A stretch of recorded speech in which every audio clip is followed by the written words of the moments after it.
Alright, this is a quick video on 2009 Nissan Titan, and it says ethanol, ED85, or unleaded fuel. Now I'm getting a weird code. This thing got 100,000+ miles on it. So being that it's an E85, this is a factory plug. I've never changed the plugs on this car. 100,000 miles. And it's got the part number.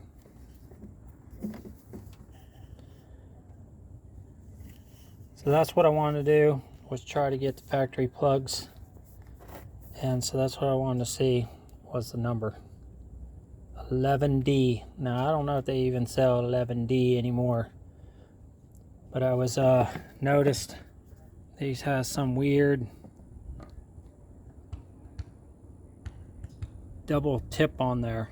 I wanted to make sure I got the exact same plugs. These plugs last 100,000 miles. They're good plugs. So that's my trusty grabber. Goes down in that hole. That's how you fish them out of there, because you really can't get your fingers down in there. I'm sure they sell a tool, but that's one way to get them out. You have to have a whole array of sockets. So that was the question of what plug to use in here. So I'm going to go back. I'm going to research.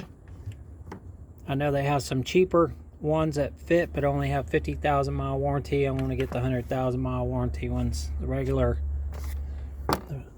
ones, the 5A11. I don't know what the D stands for, but I'm going to figure it out. Alright, did a lot of research, didn't come up with good answers, so I took the factory one out, FR5A11D. So I got the exact ones that are coming out of there, putting the exact ones back in there. They're supposed to be for flex fuel, and these are 100,000 mile warranty. And if you go to this NKG site, the other ones, even though they're iridium, different ones, they're for regular gas, they're only 50,000 mile warranty. So I wanted to be able to run the flex fuel, you know, so when you're getting crap fuel, it runs it good. So I've never had any problems with running crap fuel in this truck, so I'm going to stay with these spark plugs. Problem is getting them all out, not a lot of fun. Got one screw holding the thing in, and a quick connect. So you got a quick connect. These are really hard to press down to get them off, and pull that out of there and use a rubber hose to fish these out. So basically, when that's down in there, you just shove the hose down on top of it, and that'll get that out of there.